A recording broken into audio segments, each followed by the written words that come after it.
আমার অনেক মা বোনেরা দেখবেন হাজার কষ্ট সহ্য করতে না পেরে বাথরুমে গিয়ে কান্না করে, বালিশের মধ্যে কান্না করে, কিন্তু আত্মীয় স্বজন আসলে হাসি মুখটা দেখায়। এটা কি মনের হাসি ছিল নাকি অভিনয়? আমি শুনি নাই, আরো জোরে বলেন। আপনি হাসিটাকে কখনো আপনি রিয়েল বানাতে পারবেন না যদি আপনার দিল থেকে না আসে। কিন্তু বড় চমৎকার বিষয় কি জানেন? সবচেয়ে সুন্দর হাসি হচ্ছে পাগলের হাসি। পাগলের হাসি যে দেখেছে সে দেখেই বলতে বাধ্য হয়েছে এই হাসিটা তার দিলের থেকে এসেছে, তার অন্তর থেকে এসেছে। কোটিপতিও সে হাসি পায় না, পাগলরা যে হাসি পায়।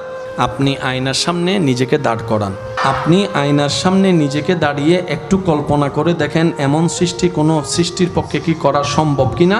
আপনি নিজে একটু গবেষণা করে দেখবেন, আপনার ঈমান, আপনার মন বলতে বাধ্য হবে একজন স্রষ্টা আছে যিনি সব কিছুকে সৃষ্টি করেছেন। চিৎকার দিয়ে বলেন সুবহানাল্লাহ। আল্লাহ তাআলা গাছ বানিয়েছেন। যতগুলা মানুষ এখানে নিঃশ্বাস নিচ্ছেন, কোত্থেকে নিচ্ছেন? একটু জোরে দিতে, গাছ থেকে। তো যেটা নিঃশ্বাস যেটা নিচ্ছেন সেটার নাম হচ্ছে অক্সিজেন। অক্সিজেন যেটা ফেলছেন এটা কি? কার্বন ডাই, আমি শুনি না, কার্বন ডাই। অক্সিজেনটা ফ্রেশ, কিন্তু কার্বন ডাই অক্সাইডটা তো বিষ। তো এতগুলা মানুষ যে নিঃশ্বাস ফেলতেছেন, একজনের কার্বন ডাই অক্সাইড আরেকজনে নেওয়া শুরু করলে তো বিষে সবাই মারা যাওয়ার কথা। একটু জোরে বলেন না। গাড়িতে যদি গ্লাস বন্ধ করে 5টা মিনিট বসে থাকেন, দেখবেন গাড়ির গ্লাসটা একটু কুয়াশা কুয়াশা হয়ে যাবে। কার্বন ডাই অক্সাইড এত মারাত্মক জিনিস, কিন্তু রব্বুল আলামিন রহমানুর রহিম কত দয়াবান আমাদের প্রতি। আল্লাহু আকবার। আল্লাহ তাআলা আমাদেরকে নিঃশ্বাস নেওয়ার জন্য গাছের ব্যবস্থা করে দিয়েছেন। গাছ, আমি আল্লাহ তোমাকে সৃষ্টি করেছি আমার প্রাণী জগৎকে অক্সিজেন সাপ্লাই দেওয়ার জন্য। সুবহানাল্লাহ। অক্সিজেন তুমি সাপ্লাই দিতে থাকবা। এবার গাছ জিজ্ঞেস করে, আল্লাহ কতক্ষণ দিব? রব বলে যে 24 ঘন্টা দিবা। আল্লাহ কোথায় কোথায় দিব? আমি গাছ তো এক জায়গায় দাঁড়াই থাকবো, তোমার বান্দা কখন রাস্তায় থাকবে, কতক্ষণ বাড়িতে থাকবে, কতক্ষণ ছাদে থাকবে, কতক্ষণ গাড়িতে থাকবে, কতক্ষণ ব্যবসায় থাকবে, কতক্ষণ চাকরিতে থাকবে, কতক্ষণ বেডরুমের মধ্যে থাকবে, দরজা জানালা বন্ধ করে এসি চলাই ঘুমাবে। আমি তো ওখানে থাকবো না। রব বলে যে ওই টেনশন তোমার করার দরকার নাই, তুমি যেখানে দাঁড়ায় থাকবা সেখান থেকেই অক্সিজেন সাপ্লাইয়ের ব্যবস্থা আমি আল্লাহ করে দিব। আমি আল্লাহ করে দিব। সুবহানাল্লাহ বলি না, আমি আল্লাহ করে দিব, ওই টেনশন তোমার করার দরকার নাই। এবার প্রত্যেকটা মানুষ বাঁচার জন্য নিঃশ্বাস নেওয়া যেমন দরকার, নিঃশ্বাস ফেলাও দরকার। আমি যুবক ভাইদের একটু মনোযোগ চাচ্ছি, আল্লাহর ওয়াস্তে শ্রদ্ধার সাথে একটু মনোযোগ দিয়ে শ্রবণ করবেন। প্রত্যেকটা মানুষের, সেটা অহংকারী হোক, নিরহংকারী হোক, কোটিপতি হোক, গরিব হোক, সবারই বেঁচে থাকার জন্য নিঃশ্বাসের দরকার। একটু রিপ্লেটা বড় হবে, নিঃশ্বাসের দরকার। এবার নিঃশ্বাসটা কি ঘন্টায় নেওয়া হয়, নাকি 30 মিনিটে নেওয়া হয়, নাকি মিনিটে নেওয়া হয়, নাকি সেকেন্ডে সেকেন্ডে নেওয়া হয়? এবার সেকেন্ডে আপনি নিঃশ্বাস নিয়েও যদি না ফেলেন আরেক ঝামেলা, ফেলার পরে নিতে না পারলে আরেক ঝামেলা। এবার আপনার নেওয়া লাগছে অক্সিজেন, গাছে সেই অক্সিজেন আপনাকে পৌঁছায় দিচ্ছে রবের দয়ায়। এবার আপনি যে আপনার কার্বন ডাই অক্সাইডটা ফেলেছেন, যে ফেলার পরে কার্বন ডাই অক্সাইডের বিষটা ছড়িয়ে পড়ছে, রব্বুল আলামিন দয়া করে সেটা আর ডাইনে বামে যেতে না দিয়ে উপরের দিকে তুলে নিচ্ছেন, উপরের দিকে তুলে নিচ্ছেন। সুবহানাল্লাহ। একজন মানুষ হজে যাওয়ার সর্বোচ্চ প্রস্তুতি করে ফেলছে। হজে যাওয়ার একদিন আগে ওনার মা অসুস্থ হয়ে গেছে, উনি ছাড়া সেবা করার আর কেউ নাই। এবার এই মানুষ কি করবে? একদিকে আল্লাহর ঘর, একদিকে মা, দ্বিধাদ্বন্দ্বে পড়ে গেছে। হুজুরের কাছে আসছে, হুজুর আমার তো সব কিছু ক্লিয়ার হয়ে গেছে, আগামীকালকে সকালে ফ্লাইট, এখন আমার মা তো হসপিটালে, আমি ছাড়া তো আর কেউ নাই, এখন হুজুর আমি কি করব? হুজুর চোখ বন্ধ করে এক বাক্যে বলবে, মার সেবা করো, মার সেবা করো। সুবহানাল্লাহ বলেন না রে ভাই? মার সেবা করো, বাবার সেবা করো, ভাইয়ের সেবা করো, বউয়ের সেবা করো, স্বামীর সেবা করো। হুজুর আল্লাহর ঘর। তখন রব হুজুর বলবে, এটাই তো বুঝার বাকি, এটাই তো বুঝতে হবে। রব বলে যে আমি এমন দয়াবান, তোর অবস্থা তোর বউয়ে না বুঝলো আমি বুঝতে পারবো, তোর মা না মানলো আমি মেনে নিব। আমার হজটা আমি ছেড়ে দিলাম, যা তোকে মাফ করে দিলাম, তোর মা তোরে মাফ করবে না। তোর মা সেবা কর, তোর জামাই সেবা কর, তোর বউয়ের সেবা কর, কারণ আমি রবের পক্ষ থেকে ছাড় আছে, মানুষ তোকে ছাড় দিবে না। হজ পরে করিস পারলে, আগামী বছর আল্লাহ যদি তৌফিক দিয়ে করিস, মারটা কর, কর সেবা কর। রব্বুল আলামিন বলে, বান্দা তুই যা করবি আমার জন্য কর, লিল্লাহে লিল্লাহে, দান কর আমার জন্য, মানুষের সাথে সুন্দর ব্যবহার কর আমার জন্য, রাগ কন্ট্রোল কর লিল্লাহে, ক্ষমা করে দে লিল্লাহে, সাহায্য কর লিল্লাহে, ক্ষুধার্তকে খাওয়া লিল্লাহে, শত্রুর উপর প্রতিশোধ না নিয়ে ক্ষমা করে দে লিল্লাহে, বউ যদি একটু রাগাই দে ধৈর্য ধারণ কর লিল্লাহে, স্বামী যদি কষ্ট দেয় ধৈর্য ধারণ কর লিল্লাহে, প্রতিবেশী যদি মামা বাবা চাচারা যদি কষ্ট দেয় ধৈর্য ধারণ কর লিল্লাহে, নামাজটা আমার জন্য কর লিল্লাহে, সিজদাটা শুধু আমার জন্য দিবি, রুকুটা শুধু আমার জন্য দিবি, ভিক্ষাটা শুধু আমার কাছে চাইবি, আমার কাছে চাইবি, আমার কাছে চাইবি, হজটা আমার জন্য করবি, সব কিছু তুই আমার জন্য কর, তোর জন্য যা দুনিয়া আখিরাতে করা দরকার আমি রব আছি, তো তোর টেনশন করার দরকার কি, তোর জন্য আমিই করে দিব সব কিছু। সুবহানাল্লাহ। আপনি যদি দেখেন পুরা কোরআনের মূল সূরা ফাতিহা, সূরা ফাতিহার প্রথম নাম্বার আয়াত আলহামদুলিল্লাহে রব্বিল, এর পরের আয়াতটা সবাই মিলে বলি আর রহমানির, বিসমিল্লাহর মধ্যে যে দুইটা নাম আর রহমানির রহিম, দুই আয়াতের মধ্যেও সেই নাম। আল্লাহর ওয়াস্তে ইসলাম নিয়ে তর্ক নয়, ইসলাম হবে গবেষণার। আলিফ বা তা সা জিম হা খ না পড়লে না শিখলে কোরআন শিখা যাবে না। তো সেখানে আমরা মক্তবে পড়েছি আলিফ থেকে শুরু, কিন্তু কোরআন আল্লাহ শুরু করতেছে বা দিয়ে। আল্লাহকে পাওয়ার জন্য নামাজের দরকার। নামাজ কয় ওয়াক্ত? এই 5 ওয়াক্ত নামাজ নিয়ে একটু গবেষণা করে দেখবেন যদি আপনার কখনো সময় হয়। ফজর, জোহর, আসর, মাগরিব, এশা, আল্লাহর ওয়াস্তে আমাকে একটু সাপোর্ট দিবেন। এই 5 ওয়াক্ত নামাজ আল্লাহকে পাওয়ার জন্য নামাজের দরকার আছে, জান্নাত পাওয়ার জন্য নামাজের দরকার আছে। আসসালাতু তানহা আনিল ফাহশাই ওয়াল মুনকার, এই পাপ কাজ থেকে বাঁচার জন্য নামাজের সাপোর্টের দরকার। অভদ্র থেকে ভদ্র হওয়ার জন্য নামাজের সাপোর্টের দরকার। অসভ্য থেকে সভ্য হওয়ার জন্য নামাজের সাপোর্টের দরকার। অমানুষ থেকে মানুষ হওয়ার জন্য নামাজের সাপোর্টের দরকার। আর আমরা সবাই জানি অমানুষ কখনো জান্নাতে যাবে না, অভদ্র কখনো জান্নাতে যাবে না, বেয়াদব কখনো জান্নাতে যাবে না। জান্নাতে যেতে হলে ভদ্র হতে হবে, জান্নাতে যেতে গেলে নিয়ামতওয়ালা হতে হবে, জান্নাতে যেতে গেলে সম্মান দিতেও জানতে হবে, নিতেও জানতে হবে। জান্নাতে যেতে গেলে মানুষের মুখে হাসি ফুটাইতে হবে, সভ্য হতে হবে, নম্র হতে হবে, ভদ্র হতে হবে। এইটা হওয়ার জন্য সাপোর্ট দেয় যতগুলা মাধ্যম, তোর মধ্যে একটা মাধ্যমের নাম নামাজ। কিন্তু দেখেন আল্লাহ তাআলা এত চমৎকার করে নামাজকে সাজিয়েছেন। কয়েক তো এখন থেকে আমি বলবো কম, আমার ইমানদার ভাইয়েরা বলবেন জোরে জোরে বেশি করে। ইনশাল্লাহ পারবেন তো? ইনশাল্লাহ পারবেন তো? এই নামাজের মধ্যে দুইটা প্যাটার্ন আছে, একটার নাম ফরজ, একটার নাম সুন্নত। তো ফরজ সুন্নত কারে বলে? লম্বা কথায় যাব না, এক কথায় মনে রাখবেন। ফরজ মানে যেটার সাথে রবের সম্পর্ক, আল্লাহর সম্পর্ক, এটা হচ্ছে ফরজ। যেটার সাথে নবীর সম্পর্ক, এটার নাম সুন্নত।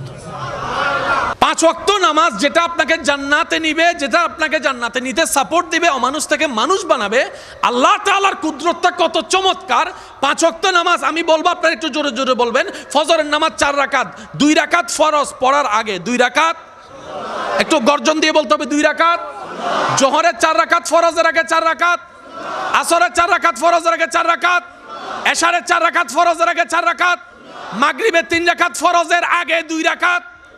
আমি আগের কথা বলছি,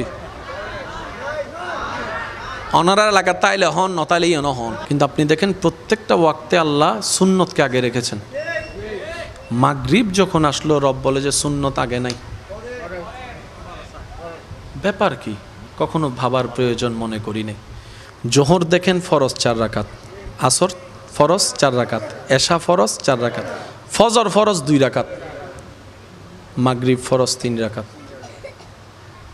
এই 5 ওয়াক্ত নামাজ আপনি দেখেন, ফজরের নামাজ জোর, জোহর জোর, আসর জোর, এশা জোর, একমাত্র 1 ওয়াক্ত নামাজ বেজোর, এটার নাম মাগরিব, যেটার আগে সুন্নত নাই। সুবহানাল্লাহ একটু বলি। মনে রাখবেন ভাইয়া, পড়া একটা জিনিস, বুঝে পড়া আরেক জিনিস। আমাদের টিচাররা আমাদেরকে প্রায় সময় বলতেন, আর এক কোন বর বই লই বই তাইলেও বোন, ওটা মন দি বুঝিয়ে 5 মিনিট পড়লে বেড়া। তো জোরে বলেন না। অঙ্ক মুখস্থ করে গেলে ধরা খাওয়ার সম্ভাবনা, জোরে বলেন। কারণ উনি যদি একটু চালাকি করে প্লাসের জায়গায় মাইনাস দেয়, a + b হোল কিউবের সূত্র জায়গায় যদি আপনি a + b হোল স্কোয়ারের সূত্র বসা দেয়, আপনার মাথা ঠাথা তো গরম হয়ে যাবে। কারণ আপনি মুখস্থ করেছেন কিউবের সূত্র, গিয়ে পেলেন আপনি স্কোয়ারের সূত্র। কিন্তু যারা বুঝে গিয়েছে তাদেরকে আপনি যেভাবেই অঙ্ক দেন না কেন, একটু জোরে বলেন ঠিক কিনা, আমরা কেন ভাবলাম না নামাজ 5 ওয়াক্ত হলো কেন, 10 ওয়াক্ত হয় না কেন? পড়বেন 5, সওয়াব লেখা হবে 50 ওয়াক্তের। সুবহানাল্লাহ। যদি আপনি সিজদার শান্তি পাওয়া শুরু করেন, তাহলে আর কারো কাছে আপনাকে শান্তির ভিক্ষা করতে। বর্তমান সারা বিশ্বে যতগুলা রোগ আছে, সবচাইতে একটা বড় রোগ, কমন রোগ যেটা সবার আছে, ডায়াবেটিস সবার নাই, প্রেশারের হাই প্রেশার লো প্রেশার কম বেশি সবার, হার্টের রোগ সবার, কিন্তু একটা রোগ সবচাইতে বেশি WHO সংস্থার বার্তা অনুযায়ী ছোট বড় সবারই আছে, সেটার নাম হচ্ছে ডিপ্রেশন। একটু জোরে বলি না? হার্টের রোগ বেড়ে গেলে হয়তো আপনি হার্ট অ্যাটাক করে মারা যাবেন, কিন্তু ডিপ্রেশন এমন একটা মারাত্মক রোগ যেটা একটা ভালো ছাত্রকে অনেক সময় নেশাড়ি বানায় দেয়। একটু জোরে বলেন। অনেক সময় একটা ভালো সুস্থ মানুষকেও সুইসাইডের দড়ি পর্যন্ত নিয়ে যাচ্ছে। এটার নাম হচ্ছে ডিপ্রেশন। আর এই ডিপ্রেশন রোগটা বড় ছোট লম্বা বাটি চিকন মোটা পুরুষ নারী সবার ভিতরেই আছে। বড় মজার বিষয় হচ্ছে আজকাল অনেক বাচ্চাদেরকে দেখা যায়, নবজাতক বাচ্চা ঘুমানোর সময় দেখবেন গালে হাত দিয়ে ঘুমায়। আপনারা দেখছেন কিনা জানি না, আমি দেখছি গালে হাত দিয়ে ঘুমায়। কি রে, তোর তো কোনো টেনশন নাই, বউ নাই জামাই নাই, তোর কেন গালে হাত? হয়তো টেনশনের দুনিয়া দেয়, সিধে আর কেন করতাম। বাস্তব না বাস্তব আপনারা বলেন?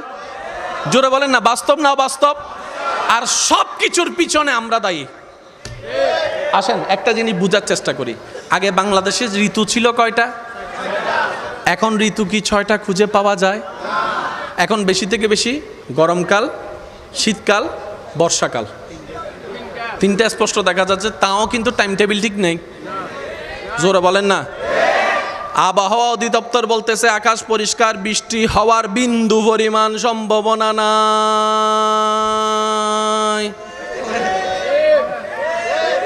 উনি বলা শেষ করতে পারে নাই, হঠাৎ করে, জোরে বলেন, হঠাৎ করে বৃষ্টি। এই কারণটা কেন ঘটলো আপনি যে কোনো ছাত্রকে ভাইকে জিজ্ঞেস করেন, উনি বলবে কয়েকটা কারণ দেখাবে। 1 নাম্বার, আমরা পর্যাপ্ত গাছ রাখি নাই, কেটে ফেলছি। আমরা পাহাড়গুলাকে কাটা শুরু করছি। আমরা নদী নালাকে সাগরকে ময়লা যুক্ত করা শুরু করেছি। আমরা ফ্যাক্টরির পানি দিয়ে পানিকে দূষিত করে ফেলেছি। আমরা ধোঁয়া জাতীয় যা কিছু আছে, বিভিন্ন কলকারখানা বলেন যা বলেন, ধোঁয়া দিতে দিতে দিতে আকাশের অবস্থা 13টা বানাই ফেলছি।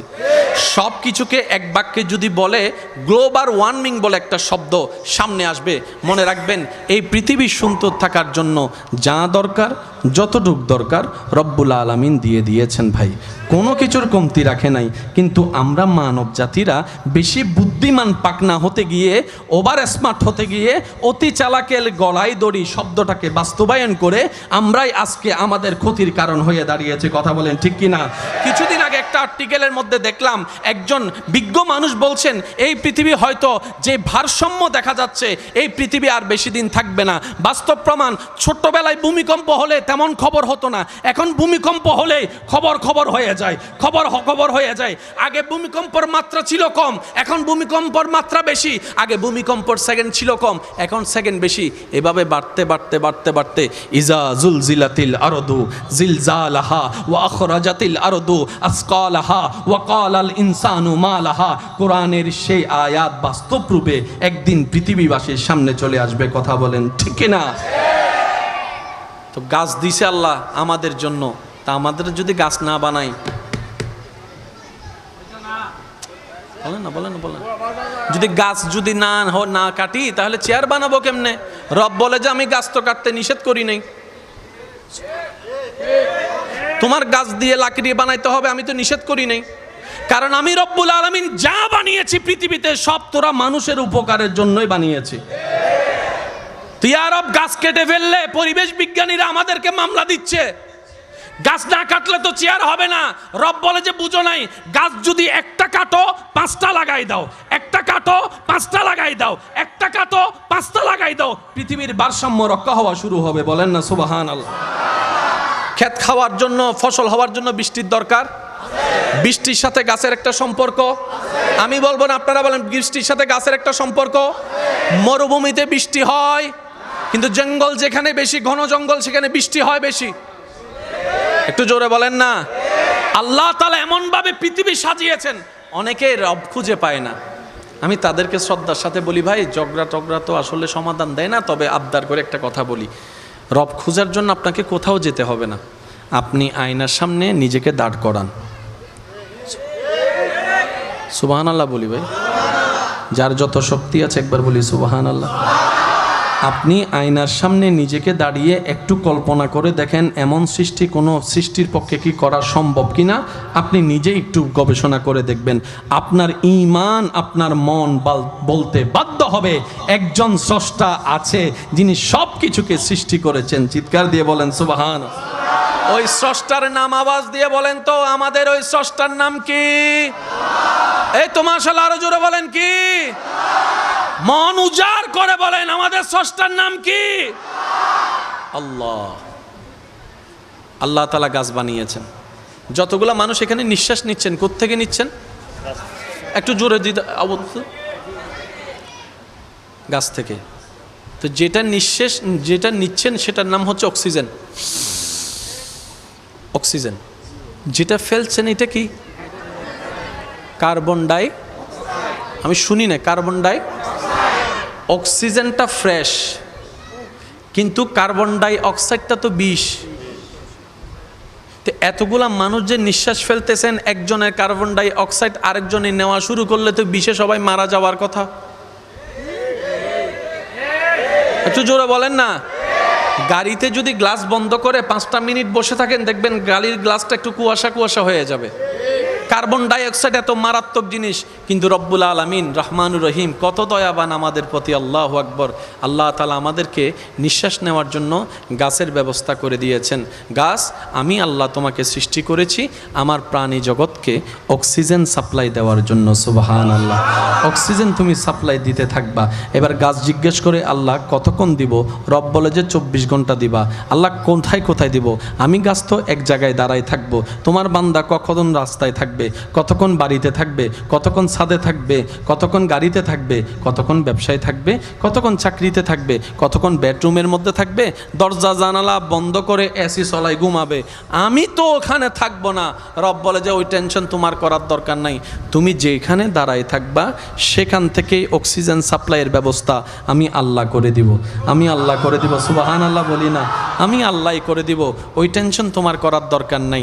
এবার প্রত্যেকটা মানুষ বাঁচার জন্য নিঃশ্বাস নেওয়া যেমন দরকার, নিঃশ্বাস ফেলাও দরকার। আমি যুবক ভাইদের একটু মনোযোগ চাচ্ছি, আল্লাহর ওয়াস্তে শ্রদ্ধার সাথে একটু মনোযোগ দিয়ে শ্রবণ করবেন। প্রত্যেকটা মানুষের, সেটা অহংকারী হোক, নিরহংকারী হোক, কোটিপতি হোক, গরিব হোক, সবারই বেঁচে থাকার জন্য নিঃশ্বাসের দরকার। একটু রিপ্লেটা বড় হবে, নিঃশ্বাসের দরকার। এবার নিঃশ্বাসটা কি ঘন্টায় নেওয়া হয়, নাকি 30 মিনিটে নেওয়া হয়, নাকি মিনিটে নেওয়া হয়, নাকি সেকেন্ডে সেকেন্ডে নেওয়া হয়? এবার সেকেন্ডে আপনি নিঃশ্বাস নিয়েও যদি না ফেলেন আরেক ঝামেলা, ফেলার পরে নিতে না পারলে আরেক ঝামেলা। এবার আপনার নেওয়া লাগছে অক্সিজেন, গাছে সেই অক্সিজেন আপনাকে পৌঁছায় দিচ্ছে রবের দয়ায়। এবার আপনি যে আপনার কার্বন ডাই অক্সাইডটা ফেলেছেন, যে ফেলার পরে কার্বন ডাই অক্সাইডের বিষটা ছড়িয়ে পড়ছে, রব্বুল আলামিন দয়া করে সেটা আর ডাইনে বামে যেতে না দিয়ে উপরের দিকে তুলে নিচ্ছেন, উপরের দিকে তুলে নিচ্ছেন। সুবহানাল্লাহ। এবার রব্বুল আলামিন গাছকে বলে, গাছ, কার্বন ডাই অক্সাইড যদি জমতে থাকে পৃথিবী ধ্বংস হয়ে যাবে। গাছে বলে যে ইয়া রব, তাহলে আমি কি করব? রব বলে যে তুমি অক্সিজেন দেওয়ার দায়িত্ব দিলাম, আজকে থেকে কার্বন ডাই অক্সাইড গ্রহণ করার দায়িত্ব আমি রব তুমি গাছকে দিয়ে দিলাম। আর একটু জোরে বলি। এবার গাছে বলে যে আল্লাহ দেওয়ার দায়িত্ব আমার, নেওয়ার দায়িত্ব, কিন্তু কোন টাইমে দিব, কোন টাইমে নিব, আমার কাছে তো গড়ি নমাতে আরো জোর। আল্লাহ গাছটা, আমার গাছকে তুমি দায়িত্ব দিয়েছো বুঝলাম, কিন্তু কোন টাইমে অক্সিজেন সাপ্লাই করব, কোন টাইমে কার্বন ডাই অক্সাইড নিব, গড়ি আমার কাছে, গড়ি আমার কাছে। রব বলে যে তোমার জন্য আমি একটা বড় বিশাল ঘড়ির ব্যবস্থা করে দিলাম। গাছে বলে যে আল্লাহ আমার ঘড়িটা কোথায়?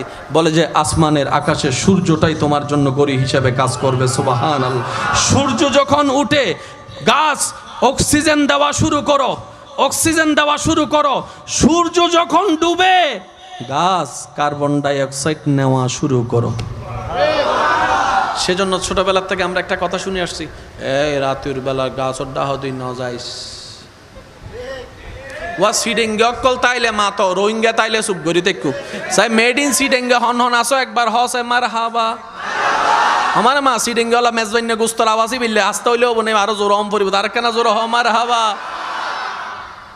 আল্লাহ পাক বলে গাছ সূর্য যখন উঠবে অক্সিজেন দাও, সূর্য ডুবলে কার্বন ডাইঅক্সাইড, জোরে বলেন কার্বন ডাইঅক্সাইড, পৃথিবীর ভারসাম্য রক্ষা হয়ে যাচ্ছে। আর একটু জোরে বলা যাবে? আল্লাহ তাআলা এমনভাবে মেজারমেন্ট করে সাজিয়েছেন, কিভাবে বুঝাই আপনাদেরকে। কোরআন পড়ার আগে আমরা বলি বিসমিল্লাহির রহমানির, যুবক ভাইদের আওয়াজ লাগবে, বিসমিল্লাহির রহমানির। কখনো কি ভেবেছেন আল্লাহর এতগুলার নাম থাকতে আল্লাহ আর রহমান আর রহিমকে কেন বিসমিল্লাহ জায়গা দিয়েছেন? আপনি যদি দেখেন পুরা কোরআনের মূল সূরা ফাতিহা, সূরা ফাতিহার প্রথম নাম্বার আয়াত আলহামদুলিল্লাহি রব্বিল, এর পরের আয়াতটা সবাই মিলে বলি আর রহমানির। বিসমিল্লাহর মধ্যে যে দুইটা নাম আর রহমানির রহিম, দুই আয়াতের মধ্যেও সেই নাম। আল্লাহর ওয়াস্তে ইসলাম নিয়ে তর্ক নয়, ইসলাম হবে গবেষণার। আলিফ বা তা সা জিম হা খ না পড়লে না শিখলে কোরআন শিখা যাবে না। তো সেখানে আমরা মক্তবে পড়েছি আলিফ থেকে শুরু, কিন্তু কোরআন আল্লাহ শুরু করতেছে বা দিয়ে। সুবহানাল্লাহ জোরে বলবেন না রে ভাই? ঠিক বললে সওয়াব পাবেন কিনা আমি জানি না, কিন্তু সুবহানাল্লাহ বললে অগণিত সওয়াব আছে। যাদের আমলে আমার মতো সওয়াবের চাইতে গুনাহ বেশি, তারা একবার বলেন সুবহানাল্লাহ। কারণ আমাদের সুবহানাল্লাহ বলে বলে কি সওয়াব বাড়াইতে হবে না কমাইতে হবে? তো যাদের সওয়াবের দরকার তারা একবার বলি সুবহানাল্লাহ। আর একটু মহব্বতের আওয়াজে বলি সুবহানাল্লাহ। আমি বলে যাচ্ছি, আপনারা শুধু একটু মিলাবেন। আল্লাহকে পাওয়ার জন্য নামাজের দরকার। নামাজ কয় ওয়াক্ত? এই 5 ওয়াক্ত নামাজ নিয়ে একটু গবেষণা করে দেখবেন যদি আপনার কখনো সময় হয়। ফজর, জোহর, আসর, মাগরিব, এশা। আল্লাহর ওয়াস্তে আমাকে একটু সাপোর্ট দিবেন। এই 5 ওয়াক্ত নামাজ আল্লাহকে পাওয়ার জন্য নামাজের দরকার আছে, জান্নাত পাওয়ার জন্য নামাজের দরকার আছে। আসসালাতু তানহা আনিল ফাহশাই ওয়াল মুনকার, এই পাপ কাজ থেকে বাঁচার জন্য নামাজের সাপোর্টের দরকার। অভদ্র থেকে ভদ্র হওয়ার জন্য নামাজের সাপোর্টের দরকার। অসভ্য থেকে সভ্য হওয়ার জন্য নামাজের সাপোর্টের দরকার। অমানুষ থেকে মানুষ হওয়ার জন্য নামাজের সাপোর্টের দরকার। আর আমরা সবাই জানি অমানুষ কখনো জান্নাতে যাবে না, অভদ্র কখনো জান্নাতে যাবে না, বেয়াদব কখনো জান্নাতে যাবে না। জান্নাতে যেতে হলে ভদ্র হতে হবে, জান্নাতে যেতে গেলে নিয়ামতওয়ালা হতে হবে, জান্নাতে যেতে গেলে সম্মান দিতেও জানতে হবে, নিতেও জানতে হবে। জান্নাতে যেতে গেলে মানুষের মুখে হাসি ফুটাইতে হবে, সভ্য হতে হবে, নম্র হতে হবে, ভদ্র হতে হবে।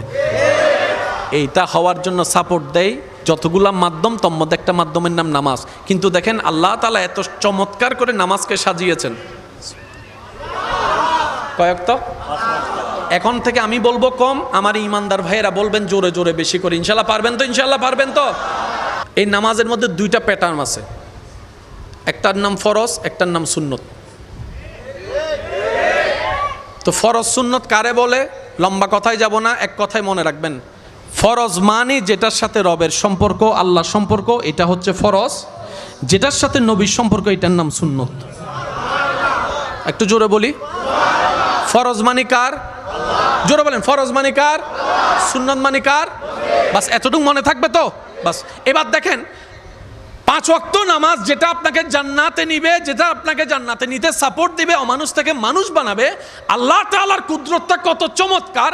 5 ওয়াক্ত নামাজ আমি বলবো, আপনারা একটু জোরে জোরে বলবেন। ফজরের নামাজ 4 রাকাত, 2 রাকাত ফরজ পড়ার আগে, 2 রাকাত, একটু গর্জন দিয়ে বলতে হবে 2 রাকাত। জোহরের 4 রাকাত ফরজের আগে 4 রাকাত, আসরের 4 রাকাত ফরজের আগে 4 রাকাত, এশারের 4 রাকাত ফরজের আগে 4 রাকাত, মাগরিবের 3 রাকাত ফরজের আগে 2 রাকাত। আমি আগের কথা বলছি, অনারার এলাকার তাইলে হন, নতাইলেই হন। মাগরিবের 3 রাকাত ফরজের আগে 2 রাকাত সুন্নত। কিন্তু আপনি দেখেন প্রত্যেকটা ওয়াক্তে আল্লাহ সুন্নতকে আগে রেখেছেন। মাগরিব যখন আসলো রব বলে যে সুন্নত আগে নাই। ব্যাপার কি? কখনো ভাবার প্রয়োজন মনে করি নাই। জোহর দেখেন ফরজ 4 রাকাত, আসর ফরজ 4 রাকাত, এশা ফরজ 4 রাকাত, ফজর ফরজ 2 রাকাত, মাগরিব ফরজ 3 রাকাত। এই 5 ওয়াক্ত নামাজ আপনি দেখেন ফজরের নামাজ জোর, জোহর জোর, আসর জোর, এশা জোর। একমাত্র 1 ওয়াক্ত নামাজ বেজোর, এটার নাম মাগরিব, যেটার আগে সুন্নত নাই। সুবহানাল্লাহ একটু বলি।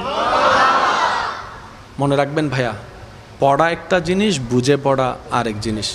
আমাদের টিচাররা আমাদেরকে প্রায় সময় বলতেন, আর এক কনবর বই লই বই তাইলেও বোন ওটা মন দি বুঝিয়ে 5 মিনিট ফললে বেড়া। তো জোরে বলেন না, অঙ্ক মুখস্থ করে গেলে ধরা খাওয়ার সম্ভাবনা, জোরে বলেন।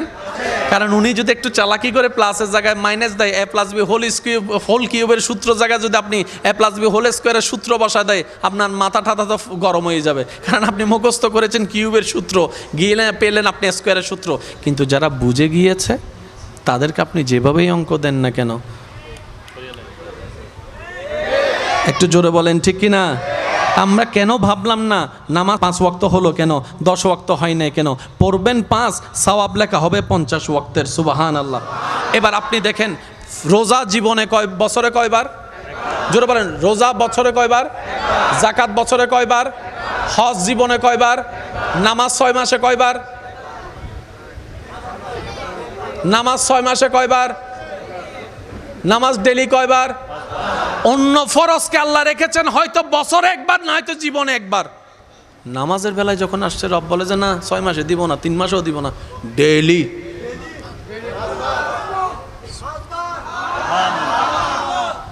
এন ভাবে সুবহানাল্লাহ হন, জ্যাঙ্গরি সুবহানাল্লাহ হইলে শয়তানের আমার মা এই আওয়াজই বাইরেই তোদের মাইলে ফিরে সিটিং এ মানুষ কিপটাই করার দেয় না। আরেকটু মহাব্বতে বলেন সুবহানাল্লাহ। এই তো মাশাআল্লাহ, আরেকবার বলেন সুবহানাল্লাহ। হজ জীবনে কয়বার? এবার আসেন, হুজুর আমাকে একটু সাপোর্ট দিবেন, আপনারা শুনবেন। একজন মানুষ হজে যাওয়ার সর্বোচ্চ প্রস্তুতি করে ফেলছে। হজে যাওয়ার একদিন আগে ওনার মা অসুস্থ হয়ে গেছে, উনি ছাড়া সেবা করার আর কেউ নাই।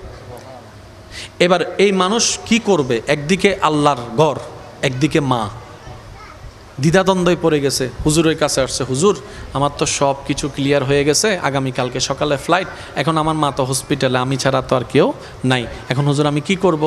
হুজুর চোখ বন্ধ করে এক বাক্যে বলবে, মার সেবা করো, মার সেবা করো। সুবহানাল্লাহ বলেন না রে ভাই? মার সেবা করো, বাবার সেবা করো, ভাইয়ের সেবা করো, বউয়ের সেবা করো, স্বামীর সেবা করো। হুজুর আল্লাহর ঘর। তখন হুজুর বলবে, এটাই তো বুঝার বাকি, এটাই তো বুঝতে হবে। রব বলে যে আমি এমন দয়াবান, তোর অবস্থা তোর বউয়ে না বুঝলো আমি বুঝতে পারবো, তোর মা না মানলো আমি মেনে নিব। আমার হজটা আমি ছেড়ে দিলাম, যা তোকে মাফ করে দিলাম, তোর মা তোরে মাফ করবে না। তোর মা সেবা কর, তোর জামাই সেবা কর, তোর বউয়ের সেবা কর, কারণ আমি রবের পক্ষ থেকে ছাড় আছে, মানুষ তোকে ছাড় দিবে না। হজ পরে করিস পারলে, আগামী বছর আল্লাহ যদি তৌফিক দিয়ে করিস, মারটা কর, সেবা কর। যাকাত দিতে আপনি প্রস্তুত, ঠিক 10 মিনিট আগে আপনি কর্জে পড়ে গেছেন। হুজুরকে এসে বললেন, হুজুর বলবে যে আগে মানুষের টিয়া দে, আল্লাহ বুঝিবু, মানুষে বুঝদু নু, মানুষের কিনতে।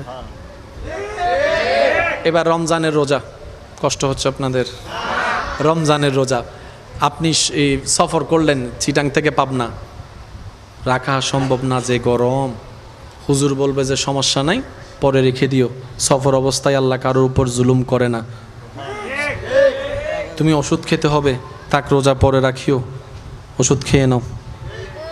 কিন্তু নামাজের বেলায় যখন আসছে, বান্দা বলে যে ফায়ে ব্যথা, দাঁড়াইতে পারি না।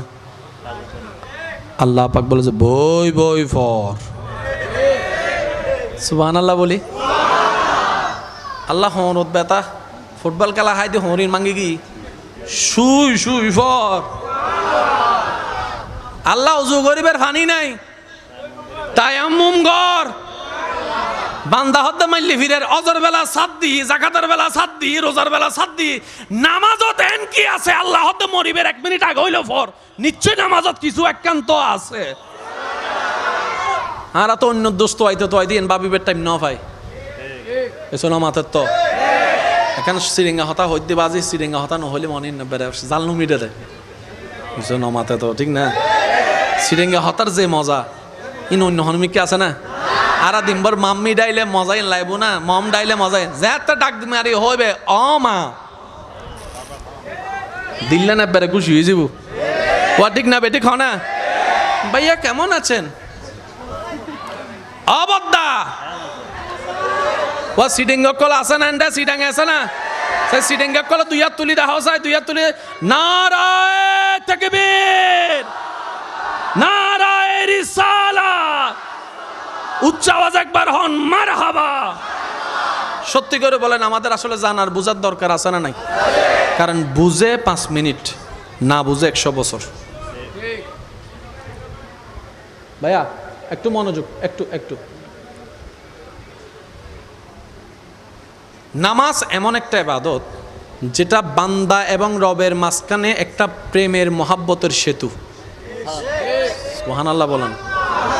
এই ঠিক বলার অভ্যাসটা বাদ দিয়ে চলেন আজকে থেকে আমরা একটু সুবহানাল্লাহ বলার অভ্যাস করি। এই তো মাশাআল্লাহ, আরেকটু জোরে। মাঝে মধ্যে ঠিক বলেন জায়গা মোতাবেক, কিন্তু যেখানে সুবহানাল্লাহ ফিট হয় সেখানে সুবহানাল্লাহ, কারণ সওয়াব নিতে আসছি, গুনাহ নিয়ে কামাই, সওয়াব না কামাই দরকার কি, ঠিক না? নামাজ হচ্ছে বান্দা এবং আল্লাহর মাঝখানে একটা প্রেমের সেতু। এই নামাজটা এমন একটা বেনিফিট, ফিদ দুনিয়া হাসানাতাও ওয়া ফিল আখিরাতে হাসানাতাও, যেটা একের ভিতরে পরকালীন কল্যাণও আছে, দুনিয়ার নিয়ামতও আছে।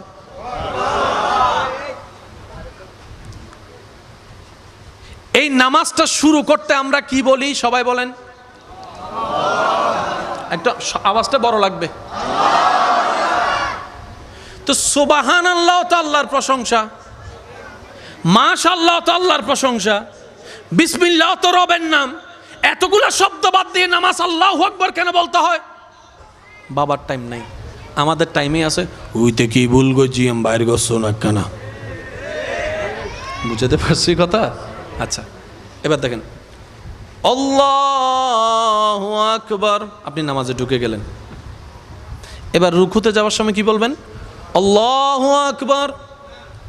রুকুতে আল্লাহু আকবার, সিজদায় আল্লাহু আকবার, বৈঠকে আল্লাহু আকবার, সব জায়গায় আল্লাহু আকবার, সব জায়গায় আল্লাহু আকবার, সব জায়গায় আল্লাহু আকবার। এবার বলেন, নামাজ অবস্থায় হাত ছেড়ে দিলে নামাজ থাকবে? জোরে বলেন না, নামাজ অবস্থায় হাত ছেড়ে দিলে নামাজ থাকবে? কিন্তু আপনি যখন রুকু থেকে ওঠার সময় সামি আল্লাহু লিমান হামিদা বলছেন, আল্লাহু আকবার নয়, সামি আল্লাহু লিমান হামিদা, তখন কিন্তু আপনি হাত খুলে দিয়েছেন, নামাজ ভাঙে নাই। আরেকটু আস্তে করে, ইয়া রব, হাত ছেড়ে দিলে নামাজ চলে যায়, কিন্তু সামি আল্লাহ বললে নামাজ যায় না। ব্যাপার তো বুঝলাম না। রব বলে যে এটা বুঝার জন্য তো তোদেরকে বানাইছি, বুঝ বুঝ বুঝ। সব জায়গায় আল্লাহু আকবার, কিন্তু শুধু যেখানে হাত খোলা সেখানে বলতে হয় সামি আল্লাহু লিমান। ইমাম বলবে আল্লাহু আকবার, মুক্তাদি বলে আল্লাহু আকবার, কিন্তু যখন ইমাম বলবে সামি আল্লাহু লিমান হামিদা, তখন মুক্তাদি বলে রব্বানা লাকাল হামদ। ইয়া রব, মামেলা কি? রব বলে যে বুঝে পড়ো, বুঝে পড়ো। আমি রবের দরবারে কপালের সিজদাওয়াল আমি চাই না। আমি রব সেই সিজদাকে পছন্দ করি যেই সিজদায় বান্দার কপাল আমার দরবারে ঝুঁকার আগে তার দিলটা ভালোবাসার সাথে আমার দরবারে ঝুঁকে যায়, আমার দরবারে ঝুঁকে যায়। আমি স্বার্থওয়ালা পছন্দ করি না, আমি প্রেমওয়ালা পছন্দ করি। মিলেন না, নু মিলে সন একখানা এন্ডা বোঝন আছে। অঙ্ক পরীক্ষার আগের দিন ডাইরেক্ট নামাজ সজ্জিদে যায়, নামাজ তো নু উড়ে দিলে নমাতের আরো জোর হ না। কেমিস্ট্রি পরীক্ষার আগে, রসায়ন পরীক্ষার আগে লা ইলাহা ইল্লা আনতা সুবহানাকা ইন্নী কুনতু মিনাজ জালিমিন। ও আল্লাহ, এই পরীক্ষাত ফাঁস করে তো আজীবনত থাইতান্ন, আজীবনত। ও মাথো না ভাই, মাথো না, মাথো না, আছে না, আছে না, আছে না। আল্লাহ হনরহম আর অঙ্ক পরীক্ষা থাস দ উইতির মিকা সাইতান নহন আসো গো, সাইতান আছে না, আয় আবাস নুনিত তো আছে না। আল্লাহ দয়া করে ফাঁস করে দি। হার হাতুন কি মনত আছে, এটা তো ডাইরেক্ট ফাটি করতো না আমি কি আছে না। কিন্তু আর আল্লাহ দয়াবান, তারপরও গজব নদে, মায়া গড়িয়ে ফেরতাই বেলে টাইম দেয়। সুবহান ইবেন নামল দি রহমানুর সিরিঙ্গে হইতে হন গোসইতে লাগবে না বাজে ওই মন শখ ইনের একখানা হষ্ট নত নরাত্ম ন। আচ্ছা একখানা খেয়াল করিছন, বহুজনে নামাজ পড়ে আল্লাহ ন স্বার্থল্লাই, পরীক্ষা আইলেই নামাজ শুরু। আর এদের মনের ডর কি জিবে ফাঁস দিবই বের, যদি খুশি ন করি আমি যদি ফেল মারি আর বাপে তো লাগতে মারি ঘর তো মারি করে দিব। পরীক্ষার রেজাল্ট দিবিলি গোল্ডেন এ প্লাস, ইতার ইমাম সাহেব তো আদ্য না ভাত এসো না মাথা তো ঠিক না হ না কিরোটা আজি নোয়াবি তোর পরীক্ষা থাস করি এক কেউ কেউ রে ইয়েন দিয়ে রে ফাইবেল্লাই চাই না ভালোবাসা তাজ্জুদ ফরি ফরি আল্লাহর হাত দে আল্লাহ আরে অমুকি বেরে দ আছে না এবার অন্তরম মিদে আর একখানা ভালোবাসা ঠিক করি দ আছে না কি আল্লাহ আল্লাহ না ইতিল্লাই আল্লাহ ইম পছন্দ না করে এই জায়গা তারা ধরা হিদ্দি আর তুন গরন আছিল কি আল্লাহ হতে তুই যা করিবি আল্লাহ কর তুললে যা গরম ফরিব আই আল্লাহ গুজুম দে আর কেন জোর হন না রব্বুল আলামিন বলে বান্দা তুই যা করবি আমার জন্য কর লিল্লাহে লিল্লাহে দান কর আমার জন্য মানুষের সাথে সুন্দর ব্যবহার কর আমার জন্য রাগ কন্ট্রোল কর লিল্লাহে ক্ষমা করে দে লিল্লাহে সাহায্য কর লিল্লাহে ক্ষুধার্তকে খাওয়া লিল্লাহে শত্রুর উপর প্রতিশোধ না নিয়ে ক্ষমা করে দে লিল্লাহে বউ যদি একটু রাগাই দে ধৈর্য ধারণ কর লিল্লাহে স্বামী যদি কষ্ট দেয় ধৈর্য ধারণ কর লিল্লাহে প্রতিবেশী যদি মামা বাবা চাচারা যদি কষ্ট দেয় ধৈর্য ধারণ কর লিল্লাহে নামাজটা আমার জন্য কর লিল্লাহে সিজদাটা শুধু আমার জন্য দিবি রুকুটা শুধু আমার জন্য দিবি ভিক্ষাটা শুধু আমার কাছে চাইবি আমার কাছে চাইবি আমার কাছে চাইবি হজটা আমার জন্য করবি সব কিছু তুই আমার জন্য কর তোর জন্য যা দুনিয়া আখিরাতে করা দরকার আমি রব আছি তো তোর টেনশন করার দরকার কি তোর জন্য আমিই করে দিব সব কিছু সুবহানাল্লাহ তো একটু আগে কি বলেছিলাম কথাটা একটু মিলাবেন সোরো যদি বিয়ে করতে আসে সোরো যদি চুরি করতে বিয়ে করতে আসে সোর যদি বিয়ে করতে আসে কি পরে আসে আপনি জীবন সঙ্গী 3 কবুল বলে আমি একটু শ্রদ্ধার সাথে বলছি 3 কবুল বলে আপনি যাকে জীবন সাথীর সাথে আজীবনের সাথে অ্যাটাচড করবেন তাকে আপনি চিনছেন কয় মাস কতক্ষণ চেহারা দেখেছেন এর নাম কি আপনার কতটুক পড়ালেখা করেছেন বাড়ি কোথায় না পছন্দই এইভাবে জমতে বিয়ে আপনি যেখানে একটা গোল কেনার সময় কতবার ঘষাঘষি করতেছেন শুধু রিয়েল কিনা সেটা জানার জন্য একটা কাপড় কিনবেন যেটা আপনি আজীবন পরবেন না 1 বছর পরবেন কিন্তু কত টেনে টেনে বন্ধুরা হয়তো তুই ইন্দি ধরে টানি কথা বলেন ঠিক কিনা কারণ ভালোটা সবাই চায়